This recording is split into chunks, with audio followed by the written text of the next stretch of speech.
après minuit.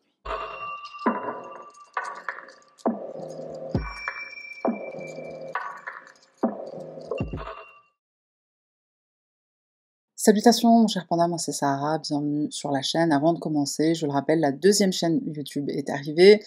Minuit Replay, c'est une chaîne sur laquelle je diffuse les directs de Twitch. Ça permet aux personnes qui n'ont pas Twitch et qui ne veulent pas avoir Twitch de quand même voir ce que j'y fais.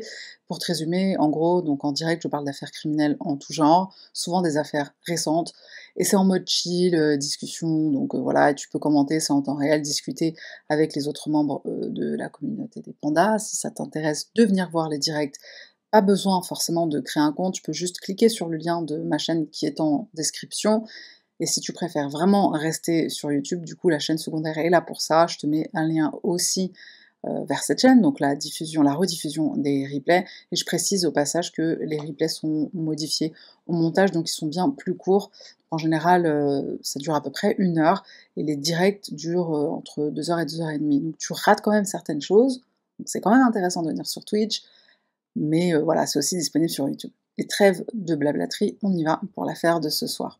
Shining, Le Cercle, Psychose, L'Exorciste, Massacre à la tronçonneuse ou encore Halloween, quoi de mieux pour se mettre dans l'ambiance de cette spooky célébration que de voir ou de revoir les plus grands classiques des films d'horreur. À l'abri dans une salle de cinéma ou dans le confort de ton salon, le cinéma d'horreur te plonge dans l'obscurité de l'âme humaine. D'ailleurs, la tragique affaire de ce soir est digne d'un thriller d'Halloween. Tout y est, horreur, frisson, peur, suspense insoutenable, tension psychologique et bien sûr folie meurtrière. Plongeons ensemble dans cette affaire où l'horreur de la réalité dépasse l'imaginaire de la fiction. Nous sommes le 31 octobre 1984 en Californie, dans la banlieue de San José. L'ambiance est festive chez la famille Herbert qui, comme beaucoup d'autres familles américaines, célèbre Halloween. Et que serait Halloween sans le traditionnel trick-or-treat, des bonbons ou une farce? Charles, en bon père de famille, s'apprête à emmener sa fille Diana, âgée de 4 ans, sillonner le quartier à la chasse aux bonbons. Sur le pas de la porte, déguisée pour l'occasion, la petite Diana est prête. Charles immortalise le moment, un dernier au revoir à sa femme Dorine. Père et fille s'en vont effrayer le voisinage et récolter le maximum de friandises.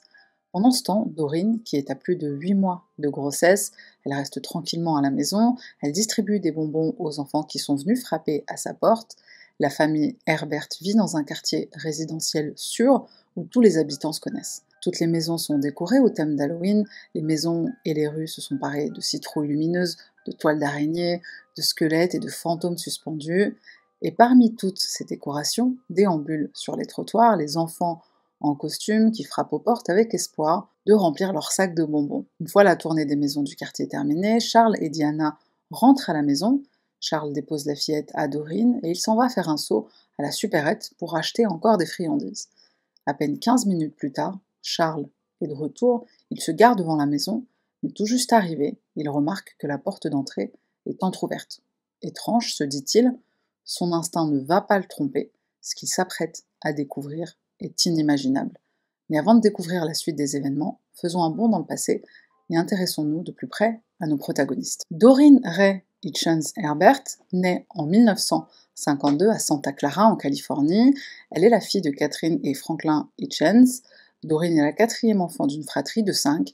Elle grandit dans une grande famille aimante, unie et soudée, un environnement familial idéal où tous aiment partager des moments, des activités ensemble, que ce soit pour aller pêcher, camper en pleine nature ou tout simplement être réunis autour d'un bon repas. Petite, Dorine est une enfant joyeuse, pleine d'esprit, elle adore les animaux. Très proche des siens, elle est le genre de personne qui a toujours un mot gentil à dire ou un sourire à donner à quiconque croise son chemin. La jeune fille est une âme généreuse, empathique et à l'écoute des autres. Elle n'hésite pas à aider son prochain. À l'église, elle donne de son temps pour aider la communauté. Dorine est décrite par ses proches comme un ange, une personnalité lumineuse, toujours souriante et radieuse. Et c'est sans surprise qu'à la fin du lycée, elle poursuit une carrière dans le domaine médical pour devenir kinésithérapeute. À la fin de sa formation, Dorine a 24 ans et la jeune diplômée décroche son premier emploi dans une clinique de la baie de San Francisco. Épanouie et très impliquée dans son travail, la jeune femme n'aurait pas pu rêver d'une autre carrière. Et c'est au cours d'une de ses journées de travail en 1975 qu'elle va faire la rencontre d'un homme qui va changer sa vie. Il s'agit de William Michael Dennis, 26 ans, on le surnomme Mike. Il est technicien pulvérisateur chez Lockheed, une entreprise américaine de construction aéronautique et spatiale. Mike est venu se faire soigner dans le centre médical où travaille Doreen. Ce centre médical se situe tout proche de l'usine où travaille Mike. Doreen se laisse charmer par Mike, les deux jeunes gens s'entendent bien et commencent à se fréquenter. Et voilà que seulement quelques mois après leur rencontre, le jeune couple décide de se marier. Mais quand Doreen dit à sa famille qu'elle a trouvé l'homme avec lequel elle veut passer le reste de sa vie, sa famille émet quelques doutes face à ce mariage précipité, et en effet, la famille de Doreen a eu l'occasion de rencontrer Mike. Ils ont vite constaté que le jeune homme est tout l'opposé de Doreen, ils ont des personnalités complètement différentes. Mike, au caractère taciturne, renfrogné, insociable, a longtemps souffert de dépression sévère. Il est décrit comme une personne difficile à vivre et conflictuelle, mais Doreen voit chez lui ce que les autres ne voient pas. Dans l'intimité, Mike est un homme doux et généreux. Syndrome du sauveur pour Doreen, c'est fort possible. Doreen, c'est dans sa nature de vouloir aider et soulager les autres de leurs blessures. Enfin, littéralement, c'est son travail. L'histoire familiale de Mike l'a profondément bouleversé, contrairement à Doreen. Mike n'a pas eu la chance de grandir dans un foyer stable et un environnement sécurisant. Son père, alcoolique, bat sa mère et à l'âge de 9 ans, ses parents finissent par divorcer. Après le divorce, le petit Mike n'aura plus aucun contact avec son père. Ce schéma familial va énormément affecter le jeune Mike, son développement socio-affectif en est perturbé. En grandissant, il a du mal à créer des relations stables. Le jeune Mike souffre également d'un trouble de l'alimentation et d'un retard de langage lié à une perte auditive, ce qui va le faire bégayer toute son enfance et adolescence. Pour pallier à ce problème, Mike doit porter un imposant appareil auditif installé derrière ses oreilles, appareil qui est relié à un boîtier qu'il doit placer dans sa poche. Alors je rappelle qu'on est au début des années 60, rien à voir avec les appareils et prothèses auditives qui sont grandement améliorés et beaucoup plus discrets de nos jours. Le port de cet appareil très voyant ne va pas arranger les interactions sociales de Mike. À l'école, on se moque de lui. Mike se renferme sur lui-même. Il vivra très difficilement ses années de scolarité.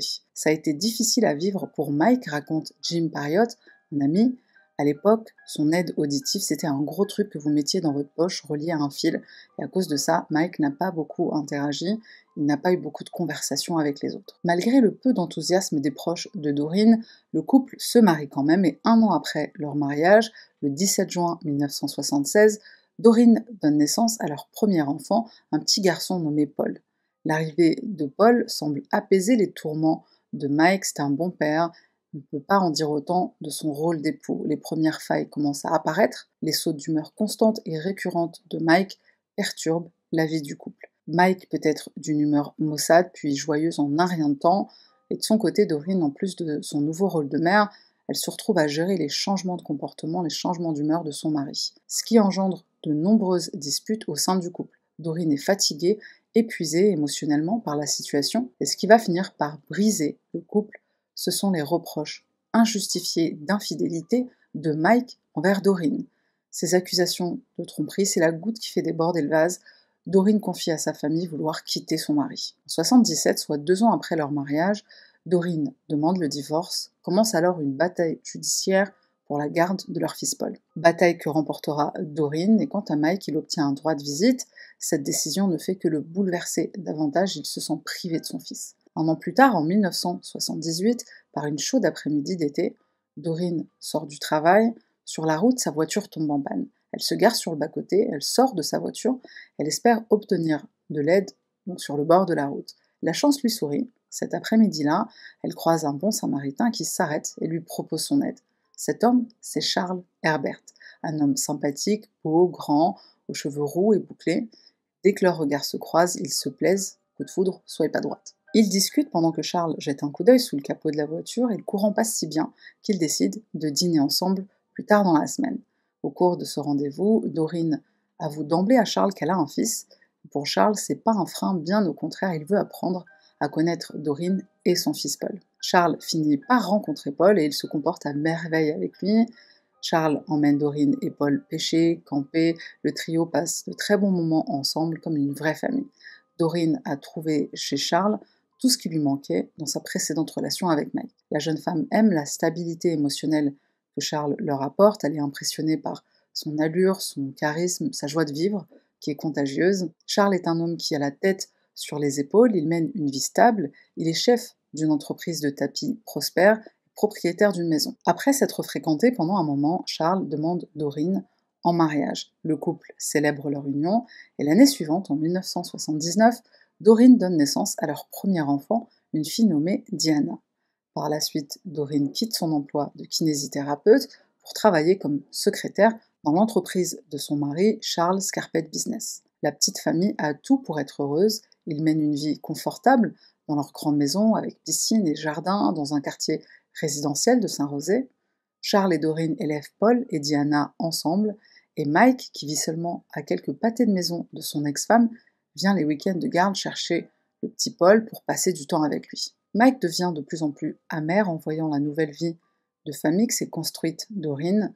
Ce bonheur familial sans lui est difficile à voir pour Mike. Il doit accepter, malgré lui, qu'un parfait étranger s'occupe de son fils, sans qu'il ne puisse rien faire. Ça lui rappelle au passage l'échec de son propre mariage.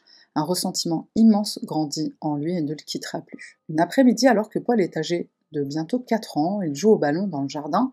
Dorine est dans la cuisine, elle s'occupe des tâches ménagères. À côté d'elle, la petite Diana qui dort paisiblement dans son berceau. La fenêtre de la cuisine donne directement sur le jardin, ce qui permet à la maman de surveiller son fils et de s'assurer que tout va bien. Mais il suffira d'un seul instant pour que Paul ne soit plus dans son champ de vision. Dorine sort immédiatement le chercher, elle crie son nom à plusieurs reprises dans le jardin, mais aucune réponse. Paniquée, son instinct la dirige vers la piscine qui est clôturée, il n'y a normalement aucun risque, se rassure-t-elle, mais Dorine y va quand même, et là, elle pousse un cri effroyable. Elle aperçoit le corps inanimé de son petit garçon qui flotte à la surface de l'eau. Paul a réussi à se faufiler à travers la clôture, le pire cauchemar de tout parent. Les cris de Dorine alertent le voisinage, un des voisins se précipite dans l'eau pour faire sortir le petit garçon. Il pratique un massage cardiaque pendant que Dorine appelle le 911. Paul est transporté à l'hôpital, il est placé sous assistance respiratoire. Il luttera pendant toute une semaine pour survivre. Malheureusement, seulement 3 jours après le retrait de l'assistance respiratoire, il décède la veille de son 4e anniversaire. Cette tragédie est dévastatrice pour toute la famille, un événement extrêmement douloureux. Dorine est anéantie, Mike est inconsolable et aussi en colère. Il va accuser Dorine et Charles de la mort de son fils. Il blâme ouvertement le couple d'avoir délibérément noyé Paul pour s'en débarrasser. Ces accusations ne vont qu'ajouter de la souffrance à une blessure qui ne guérira jamais pour Dorine. La maman se sent déjà coupable de la mort tragique de son fils. Bouleversé, Mike ne s'arrête pas là, il intente une action en justice contre le couple pour mort par négligence. L'affaire est jugée en mars 82, les conclusions de l'enquête aboutissent à une mort accidentelle. Le jury tranche en faveur de Dorine et Charles Herbert à la suite d'un procès éprouvant. Dorine et Charles coupent définitivement contact avec Mike et face à la perte brutale de son fils qu'il aimait tant, Mike plonge dans une profonde dépression. L'impact de cette tragédie va être catastrophique sur sa santé mentale. Le temps ne guérira pas sa blessure, bien au contraire, il ne fera qu'augmenter sa rancœur et son ressentiment. La colère et l'animosité ne le quittent plus. Mike n'en démord pas, la mort de son fils n'est pas un accident mais un meurtre. Il pense que son fils a été assassiné par Dorine et Charles, raconte Jim, son ami. Mike croit que c'était intentionnel, que le couple voulait être libre de la charge du petit Paul. Au cours des années suivantes, la vie de Mike se détériore à tous les niveaux. Il perd son emploi, il est rétrogradé à un poste moins qualifié et donc moins bien rémunéré chez Lockheed. Il avait une nouvelle compagne mais elle le quitte, il se retrouve complètement seul. De son côté, Dorine remonte la pente et en 1984, elle attend un heureux événement. Elle est enceinte de son 3e enfant, une grossesse tant désirée après 2 fausses couches difficiles. Le couple est heureux de cette bonne nouvelle, même si le manque de Paul est toujours aussi présent. Ce nouvel enfant à naître est un miracle pour Dorine. La famille est prête à accueillir un nouveau membre. Et Dorine sait que cet enfant ne remplacera jamais la douleur d'avoir perdu son fils, mais cette grossesse signifie l'espoir d'un nouveau départ. Et à mesure que la grossesse progresse, le couple a la joie de découvrir que c'est un garçon. L'heureux événement est prévu pour le mois de novembre, juste quelques semaines après Halloween. Il est très vite devenu évident pour tout le voisinage que Dorine attend un enfant, son ventre s'arrondit. Et qui est-ce qui vit toujours dans le même quartier que les Herbert? Mike. Il finit par découvrir la grossesse de son ex-femme et le moins qu'on puisse dire, c'est que cette nouvelle le plonge dans un état de désespoir encore plus intense. Pour lui, Dorine ne mérite pas cette deuxième chance, il la considère toujours comme la fautive de la mort de leur fils Paul. Les mois passent, nous sommes le 31 octobre 84. Dorine, qui je le rappelle en est à la fin son 8e mois de grossesse, reste sagement à la maison pendant que son mari Charles et leur fille Diana s'en vont à la chasse aux bonbons dans le quartier. À leur retour, Charles dépose la petite Diana à Dorine. Je vais à la supérette acheter des friandises, j'en ai pour 15 minutes, dit-il. En attendant, à la maison, Diana, âgée de 5 ans, s'extasie devant son butin de friandises. Dorine est installée sur le canapé, elle regarde la télé. Dorine regarde aussi sa fille engloutir toutes ses friandises et elle lui dit en souriant « Encore deux, après c'est l'heure du bain et du coucher ». À peine ces mots prononcés, quelqu'un frappe à la porte. Il est 21h, Dorine pense qu'il s'agit d'enfants du quartier venus demander des bonbons. La jeune femme a du mal à se lever du canapé, elle a les jambes gonflées et lourdes. Elle se dit qu'elle ne va pas ouvrir, mais on frappe à nouveau. Les coups se font plus insistants. Dorine se décide à aller ouvrir. Elle tombe nez à nez, non pas avec un enfant, mais avec un homme grand qui porte un effrayant masque de loup. Il ne dit pas un mot, et derrière son dos, il cache une machette. Il la brandit. Dorine essaie de refermer la porte, mais l'homme est plus fort. Il bondit sur elle en hurlant « Je vais te tuer ». Dorine a juste le temps de dire à sa fille d'aller se cacher. « Je vais te tuer », répète le loup. Et là, Dorine reconnaît la voix. « Mike, qu'est-ce que tu fais? Sors de chez moi !» Elle tente de s'échapper, mais Dorine a un petit gabarit et surtout elle est enceinte de 8 mois. Elle n'est clairement pas de taille pour affronter son ex-mari. En quelques enjambées, Mike la rattrape et la projette au sol. « Je vais te tuer parce que tu as tué mon fils ». Commence alors un véritable massacre, un carnage. Mike frappe Dorine de plusieurs coups de machette, faisant gicler du sang partout dans la pièce. Il va même jusqu'à lui sectionner complètement la main gauche. Dans un geste désespéré pour protéger son enfant à naître, Dorine avait mis sa main sur son ventre. Le coup de machette suivant sera fatal. Il est d'une telle violence qu'il coupe en deux l'abdomen de Dorine. Le fœtus en est expulsé. Le bébé connaîtra le même sort que sa mère, déchiquetée à coups de machette. Et alors que Dorine suffoque, elle s'étouffe dans son propre sang, Mike lui dit « Maintenant, tu vois ce que ça fait de se noyer », en référence à la noyade de leur fils Paul. Pendant toute cette attaque épouvantable, la petite Diana, trop terrifiée pour bouger ou crier, est cachée derrière le canapé sous une couverture. Elle ne voit peut-être rien, mais elle entend absolument tout. Puis le silence résonne. La fillette entend l'agresseur de sa mère se déplacer dans la maison. Maintenant, c'est elle qu'il recherche. « Diana, si tu dis un mot, lui répète-t-il, je vais te tuer. » Et alors que le grand méchant loup, comme elle l'appellera plus tard, est dans le salon, tout proche d'elle, il est distrait par un bruit qui vient de l'extérieur de la maison et il prend la fuite. Le calme impressionnant de la fillette, cachée sans bouger derrière le canapé, lui a sauvé la vie. Peu de temps après, Charles arrive devant la maison, il sait que quelque chose ne va pas quand il voit la porte entr'ouverte. Il est sur le point d'être le témoin d'une scène sanglante et horrible. Sur le sol de l'entrée, une large traînée de sang coule jusqu'à ses chaussures. Du regard, il cherche d'où provient tout ce sang, et là se dessine sous ses yeux une scène insoutenable. Horrifié, il découvre sur le sol de l'entrée du salon sa femme, Dorine, baignant dans une mare de sang. Dorine a de profondes coupures sur tout le corps, et tout près d'elle gît sur le sol leur bébé qu'elle portait bien au chaud et en sécurité dans son ventre. Complètement sous le choc, Charles pense d'abord que Dorine vient d'accoucher prématurément chez eux, mais en regardant plus attentivement, il voit la main gauche de Dorine complètement sectionnée, et elle gît près du bébé. Charles entre dans un état de panique, il se met à hurler de toutes ses forces, il se précipite auprès de Dorine, il glisse sur le sol tellement celui-ci est recouvert de sang, et il tache au passage ses vêtements. Une fois près de sa femme, il l'entend respirer très fort, il tente d'arrêter les saignements, mais les profondes et larges coupures à la tête et sur le corps de Dorine ne cessent de saigner abondamment, malgré ses compressions. Les vêtements de la pauvre Dorine sont lacérés, déchiquetés en morceaux, les énormes coupures laissent apparaître ses entrailles.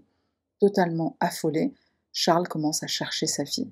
Et lorsqu'elle entend son père l'appeler, la petite Diana, toute tremblotante et terrorisée, sort de sa cachette. Charles se dépêche de l'emmener dans la cuisine à l'abri des atrocités du salon. Il tente d'appeler le 911 et, comme si l'horreur ne suffisait pas, pour une raison qu'on ignore, l'appel ne passe pas. Il court chez ses voisins qui, à leur tour, se chargent de prévenir le 911. À l'arrivée de la police et des secouristes, c'est une scène tirée d'un film d'horreur qu'il découvre. Il y a du sang partout, de l'entrée au mur, au plafond, jusqu'au salon. L'inspecteur de police de San José, Jaime Saldivar, est le premier à entrer dans la maison. À l'intérieur, l'odeur du sang m'a frappé, une odeur d'oxyde de fer, dit-il, si prédominante que des années plus tard je m'en souviens encore. Une odeur que je n'oublierai jamais. L'équipe médicale transporte Doreen à l'hôpital et aussi incroyable que ça puisse paraître, malgré la gravité de ses blessures, elle a un pouls. Charles et Diana attendent devant la maison. Charles insiste pour accompagner sa femme à bord de l'ambulance, mais à la place, il est arrêté par la police.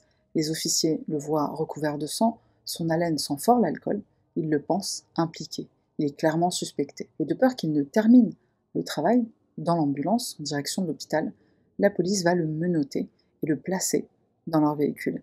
Charles est enragé, il est hors de contrôle, il frappe à la vitre, il donne des coups de pied sur les sièges, il est désemparé, il veut des nouvelles de sa femme. Malheureusement, le cœur de Doreen s'arrête de battre dans l'ambulance avant même d'arriver à l'hôpital. Doreen décède à l'âge de 32 ans des suites des multiples blessures qui l'ont vidé de son sang. C'est difficilement imaginable, il s'agit d'un des pires crimes de l'histoire de la Californie, tellement atroce que les secouristes et les policiers qui sont intervenus sur la scène du crime ont eu du mal à s'en remettre et ont dû suivre une thérapie pour les horreurs qu'ils ont vues, déclare Berthe Caro, détective du département de police de San José. L'enquête démarre aussitôt, les officiers fouillent la maison à la recherche de preuves, les techniciens médico-légaux parcourent minutieusement la scène de crime et prélèvent plusieurs échantillons de sang.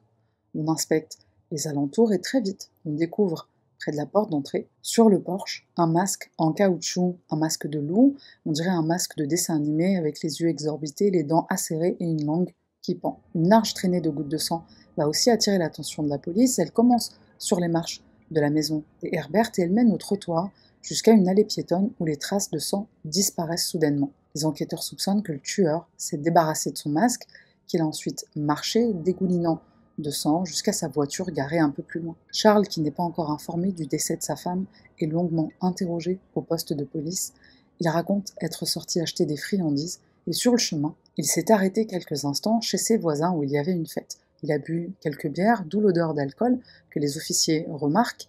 Ensuite, il est rentré à la maison où il a trouvé sa femme dans cet état. Au bout de quelques heures, on annonce au pauvre Charles que sa femme n'a pas survécu à ses blessures, son enfant à naître n'a pas survécu non plus. Le pauvre homme s'effondre. Et pendant que Charles est au poste de police, la petite Diana est prise en charge par des agents. Apeurée, elle livre le récit poignant du meurtre de sa mère. Quand on lui demande de décrire l'agresseur, elle donne une description parfaite. C'est un homme grand, avec un masque de loup et des gants blancs qui est venu blesser maman. Diana est la seule témoin de ce terrible massacre. Les détails qu'elle donne à la police sont précieux, mais malheureusement, elle n'a pas vu le visage du tueur. La police s'entretient alors avec les voisins des Herbert qui rapportent avoir vu, vers les coups de 20h30, un homme avec un masque de loup rôder dans la rue, mais puisque c'est Halloween, ils n'y ont pas prêté attention. À la question qui aurait pu faire du mal à la famille Herbert, un seul et même nom revient. Tous les voisins sont unanimes. Le seul qui aurait pu faire du mal à Doreen, c'est son ex-mari Mike, toujours malheureux depuis la mort de son fils. Les officiers se focalisent donc sur ce nouveau suspect. Vers minuit 30, le 1er novembre, la police se rend au domicile de Mike situé à moins de 3 km de la maison des Herbert. Devant chez Mike est garée sa camionnette, les officiers s'approchent avec une lampe de poche. Ils remarquent du sang sur le volant et le levier de vitesse. Ils encerclent ensuite la maison et frappent à sa porte, aucune réponse.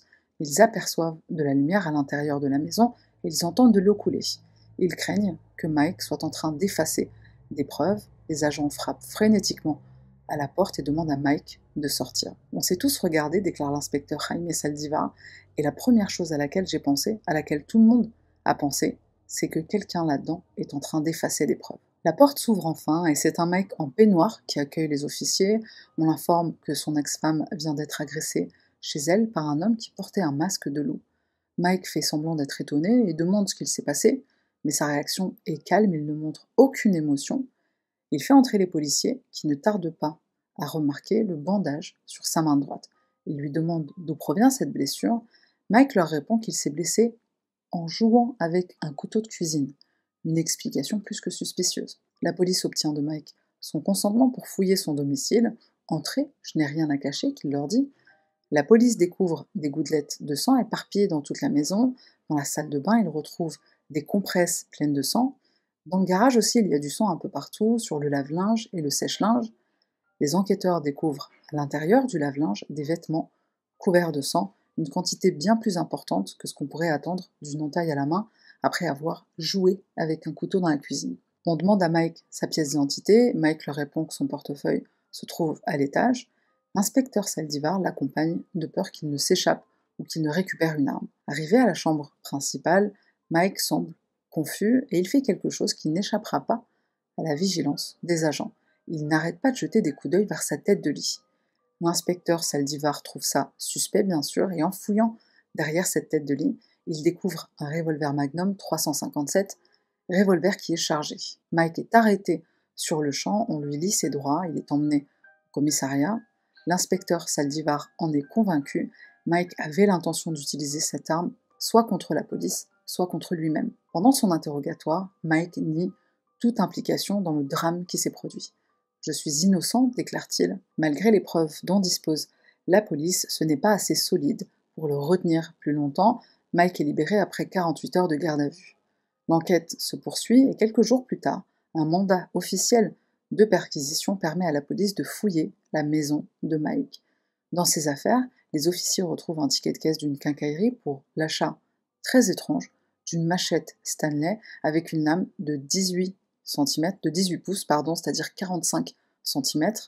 Un étui pour cette machette est aussi acheté et étrangement pendant la fouille, la police retrouve l'étui, mais pas la machette. Les enquêteurs passent à l'inspection du garage, une découverte morbide les attend.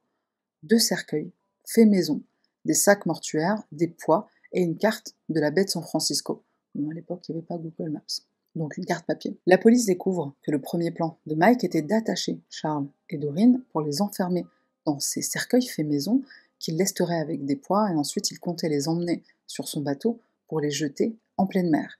Mike prévoyait une mort par noyade, de la même manière qu'est mort son fils Paul. L'enquête continue, le détective Bert Caro établit le lien entre le masque de loup retrouvé sur la scène de crime à celui que Mike portait à la fête d'Halloween l'année précédente. Une connaissance de Mike confirme qu'il a été pris en photo cette soirée-là et il portait exactement le même masque de loup. Ce masque du grand méchant loup est la clé de cette affaire, une preuve incontestable qui relie Mike au meurtre. Par ailleurs, les résultats du laboratoire médico-légal tombent, les traces de sang retrouvées sur le lieu du crime correspondent au groupe sanguin de Mike. Alors à cette époque, les tests ADN commencent à peine à être utilisés comme preuve incriminante dans les affaires criminelles, et grâce à ces nouvelles preuves, le 5 novembre, Mike est de nouveau arrêté et inculpé pour le meurtre de Doreen et de son enfant à naître. Pendant ce deuxième interrogatoire, Mike parle enfin. Il raconte qu'il a passé la soirée chez sa mère pour le dîner, et il a ensuite distribué des bonbons aux enfants qui frappaient à la porte, mais ça lui a fait penser à Paul et à tout ce qu'il ne pourra jamais vivre avec son fils. Enragé et armé d'une machette, il se dirige alors chez Doreen et Charles, animé d'une haine aveuglante. Concernant l'autopsie, le médecin légiste indique dans son rapport que Doreen a été victime d'une attaque sauvage et brutale, un véritable acharnement.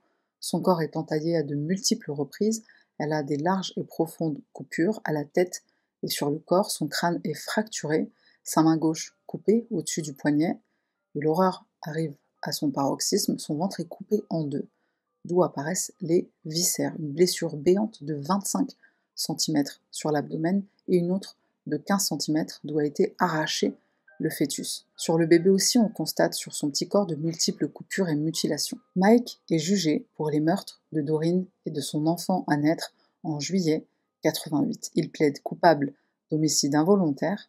Une évaluation psychiatrique indique son état dépressif. La défense de Mike va tenter de prouver à la cour qu'il était mentalement instable au moment de l'attaque. Ses avocats mettent en avant des années de dépression et ils affirment que de voir tous ces enfants faire du porte-à-porte le soir d'Halloween avec leurs parents, ça l'a fait craquer. Le crime n'était donc pas prémédité, mais du coup les cercueils, si c'était pas prémédité, à quel moment il a fabriqué les cercueils? L'objectif pour la défense est d'éviter la peine de mort à leur client et de lui trouver des circonstances atténuantes. Au cours du procès, la petite Diana va être appelée à témoigner. Elle a 8 ans au moment où elle prend la parole. Elle est terrifiée à l'idée de se retrouver devant celui qui a brisé à tout jamais sa famille, le grand méchant loup comme elle l'appelle. Le juge demande à Mike de baisser la tête durant le témoignage de la jeune fille pour qu'elle ne soit pas intimidée. Quand le procureur demande à Diana où elle se cachait pendant l'attaque, elle ne répond pas de peur de le dire devant Mike.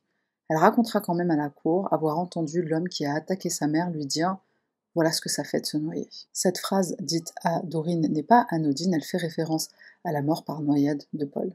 Au bout d'un procès de 4 semaines, William Michael Dennis, dit Mike, est condamné à l'unanimité par le jury à la peine de mort par chambre à gaz pour le meurtre au premier degré de Doreen et pour le meurtre au second degré de son bébé à naître. À l'annonce de la sentence, Mike sanglote et déclare que si sa condamnation pouvait ramener son fils Paul, alors il est prêt à être exécuté maintenant. Lors d'une interview donnée à des journalistes en 2016, Mike semble toujours n'avoir aucun remords. Il estime qu'il aurait dû être accusé d'homicide involontaire et non de meurtre au premier degré. Il déclare avoir été aveuglé par le chagrin provoqué par la mort de son fils quand il a tué son ex-femme. « J'ai perdu mon fils et je dois vivre chaque jour avec ça. Je veux un nouveau procès. Si les gens savaient ce que j'ai vécu, le verdict aurait été différent. » Depuis sa cellule, il lance plusieurs demandes pour qu'on réévalue sa condamnation, mais aucune n'aboutira. Et si, comme moi, tu te demandes comment ça se fait que, depuis presque 40 ans maintenant, Mike n'a toujours pas été exécuté, il faut savoir qu'en Californie, depuis 1978, il y a seulement eu 15 exécutions, il n'y en a pas eu depuis 2007. En 2019, le gouverneur de l'État de Californie, Gavin Newsom, impose un moratoire pour une durée indéterminée sur les exécutions. J'en avais déjà parlé lors d'une vidéo précédente. En gros, ce que ça signifie, c'est que les condamnés à mort en Californie sont bien plus susceptibles de mourir en prison de maladie ou de vieillesse que d'être exécutés par l'État. Aujourd'hui âgé de 73 ans, Mike se trouve dans le plus grand couloir de la mort du pays, la prison d'État de Saint-Quentin, avec plus de 700 autres détenus. Les mots de la fin seront pour Charles et sa fille Diana. En 2017, lors d'une interview, père et fille se confient. Charles se souvient tendrement de Doreen. Quand elle souriait et riait, tu ne pouvais pas t'empêcher de l'aimer. Tous ceux qui la connaissaient savent à quel point elle était attentionnée et douce, une personne formidable et une maman merveilleuse. Mais le mal, lui, ne connaît pas la gentillesse. Charles et Diana déclarent avoir pardonné à Mike, non pas pour lui, mais pour eux-mêmes, pour leur tranquillité d'esprit. Je peux pardonner, mais je ne peux pas oublier, déclare Diana, et je pense qu'il aurait dû recevoir la peine de mort. Je n'oublierai jamais, c'était une période très traumatisante pour moi, j'ai dû grandir sans maman et sans frère. Et quant à Charles, il poursuit, je veux qu'il sache que nous avons survécu, et nous y parvenons, il ne nous a pas conquis. Diana et son père Charles ont perdu l'être qui leur était le plus cher, et malgré cette terrible douleur, ils parlent de pardon. On termine donc alors sur cette citation. Aujourd'hui, j'ai décidé de te pardonner, non pas parce que tu t'es excusé, parce que tu as reconnu la douleur que tu as causée, mais parce que mon âme mérite la paix. Voilà, c'est tout pour moi. Merci d'être resté jusqu'à la fin.